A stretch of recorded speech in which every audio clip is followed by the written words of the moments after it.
Anda kenal dengan to-do list? Basically, to-do list ni ialah list of tasks yang kita plan untuk lakukan dalam hidup kita. Selalunya kita akan track to-do list yang berkaitan dengan tugasan kerja kita ataupun sebagai seorang student. Masalah yang selalu berlaku pada kita ialah to-do list ni tak pernah habis pun. Makin tambah dan kadang-kadang pile up sampai kita pun dah malas nak tengok to-do list tu. End up, kita akan attend kerja yang ada di depan kita je.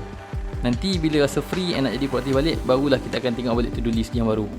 Dan masalah ni keep repeating over and over again. Dalam buku Getting Done yang ditulis oleh David Allen ini, dia basically buku pasal to-do list lah. So bila kita sembang pasal to-do list, biasanya kita akan relate dengan task di office kita lah, yang berkaitan dengan kerja kita ataupun dengan study kita. So benda tu kita akan cuba tulis apa yang perlu kita buat. Dan jarang lah sebenarnya kalau kita nak letak to-do list tu pasal personal life ataupun kehidupan kita. Bagi David Allen dalam buku ni, dia kata sepatutnya kita sebagai manusia, kita kena tulis semua to-do list dari segi each part of our life. Dari segi career kita, dari segi family kita, dari segi rumah kita, dari segi segala-galanya. Dalam setiap kehidupan kita, kita kena break down for each part of our life.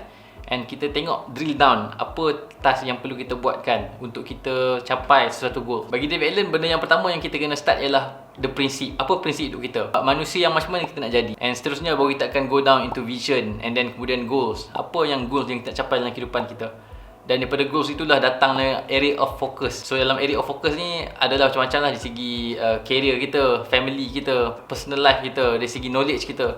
So semua benda-benda ni yang sebenarnya ada area of focus yang perlu kita fokus untuk kita capai goals yang kita set dalam kehidupan kita ni. And daripada area of focus ni lah kemudian kita akan drill down terhadap task yang perlu kita buat. And bagi David Allen, any task yang lebih daripada more than one task, lebih daripada satu task, kalau dah jadi 2 task ataupun 3 task, benda tu dah dianggap sebagai satu projek. And kita kena manage dia sebagai satu projek. The reason kenapa kita manage sebagai projek ialah sebab untuk mudah itu kita closure of the project lah. And finally from the project itulah kemudian kita akan dapat actionable task lah, apa yang perlu kita buat untuk kita capai goals yang kita nak dalam kehidupan kita ni. And basically bagi David Allen, ada 5 step ataupun 5 langkah yang perlu kita lakukan. Yang pertama ialah capturing, yang kedua ialah clarify, yang ketiga ialah organize, yang keempat ialah reflect, dan yang kelima ialah engage. Langkah yang pertama ialah capture. Otak kita tidak mampu untuk simpan segala macam task yang kita perlu lakukan dalam hidup kita ini. Jadi kita perlu keluarkan segala perkara yang bermain di fikiran kita ke atas kertas ataupun aplikasi to-do list yang korang pakai. Contohnya macam Things, Todoist ataupun Notion. Just keluarkan, selagi ada dalam otak kita, kita tak akan buat pun benda tu. Nak travel, tulis. Nak jadi fit, nak kurus, tulis.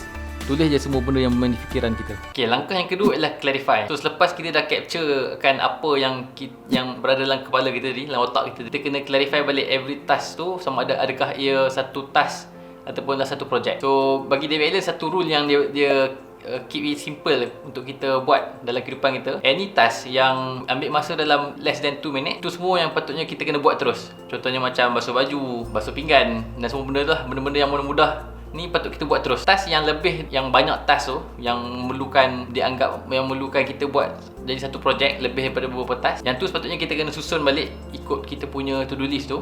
And kita kena tahu apa dia punya next action. One of the benda yang David Allen satu bagi tahu ialah manusia ni dia akan selalu procrastinate bila kita tak tahu apa our next action item lah. So bila kita tak tahu apa next action item, kita akan kita akan macam let dulu lah, tunggu dulu lah. So ini di antara sebab kenapa kita selalu procrastinate lah daripada buat to-do list ataupun task-task kita ni. So we have to clarify, tahu betul-betul apa sebenarnya next action untuk kita buat task ni, so that kita boleh deliver lah kita punya projek ataupun apa yang kita set dalam kehidupan kita ni. Langkah ketiga ialah organize. Kebiasaannya, projek-projek kita ini akan require reference and usually memerlukan untuk kita create folders untuk kita simpan reference for the projects.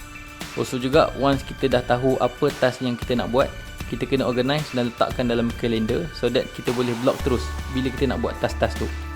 David Allen juga suggest untuk kita buat weekly review and monthly review untuk kita tengok balik task-task yang kita dah plan, so that to-do list ni mengikut our current situation. Okay, next step ialah reflect. So ni antara step yang agak penting. So dalam setiap hari kehidupan kita ni, kita kena ada satu masa untuk kita tengok balik apa yang perlu kita buat. So kita kena highlightkan apa task yang perlu kita siapkan lah. So first thing yang kita kena check ialah kalender kita. So kita kena tengok dalam pada hari yang kita nak check tu, kita busy tak? Banyak meeting tak? So kalau meeting kita tak banyak, then kita boleh buat banyak task lagi. Dan kalau kita ada banyak meeting yang menyebabkan kita kurang masa untuk kita lakukan satu task tu, kita kena letak satu benda yang achievable lah untuk kita capai. So kita kena cari to do list tu yang achievable lah untuk kita lakukan, so that kita boleh siapkan task ni without kita piling up dengan task-task yang perlu banyak tu. And di antara benda yang penting dalam reflect ni ialah weekly review dan juga monthly review dan juga quarterly review. Sangat penting dalam kehidupan ni, kita kena ada set masa untuk kita weekly review, tengok balik apa yang kita dah lakukan dalam kehidupan kita, goals kita. Dari segi monthly review, apa task yang kita dah siap, apa yang belum kita siap. So benda ni akan keep kita punya to do list ni sentiasa up to date lah. Finally, step yang paling penting, kalau tak ada step ni, tak berlakulah apa yang kita nak plan tu, iaitu engage. Kita kena engage dengan task-task yang kita dah set tu. Cari masa untuk kita buat task-task tu.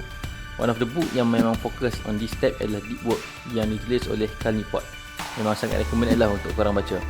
Where kita perlukan deep work untuk kita fokus untuk siapkan task-task yang kita dah set dalam kehidupan kita. So finally, the summary of the book, sebenarnya dia nak ajar kita menjadi seorang yang lebih organised lah dengan kehidupan kita ni. Sebab kita selalunya tak capai-capai goals ataupun apa yang kita set dalam kehidupan kita ni kan. Kita nak jadi yang macam ni tapi kita tak buat pun. Kita nak buat sesuatu benda yang kita nak best tapi kita tak pernah spend time pun untuk buat benda tu kan. The thing about to do list ni, kita kena buat. It's about hard work lah. There's no such thing yang benda yang apa, kita tak buat apa-apa dan kita boleh berjaya. Dalam hidup ni, kalau kita nak berjaya, kita kena do the hard work. And from the hard work lah kita akan dapat dia punya buah, dapat dia punya result. And paling penting sebenarnya, kalau boleh kita in control lah in apa yang benda yang kita boleh buat. And kita enjoy dengan apa yang kita buat. Bukan kita dikontrol oleh orang lain untuk buat satu benda yang kita tak suka, and then menyebabkan kita pun tak happy dalam hidup kita ni kan. Dengan tajuk buku ni, Get Things Done, The Art of Stress Free Life, memang betul-betul nak ajar kita menghilangkan stres kita lah. Sebab sebenarnya kalau tengok balik to do list ni lah sebenarnya yang menyebabkan kita stres. I think this book is very recommended lah untuk you guys semua baca. You guys boleh letak komen kat bawah ni apa yang you guys think about this book. And kita jumpa pada video minggu depan. Bye bye.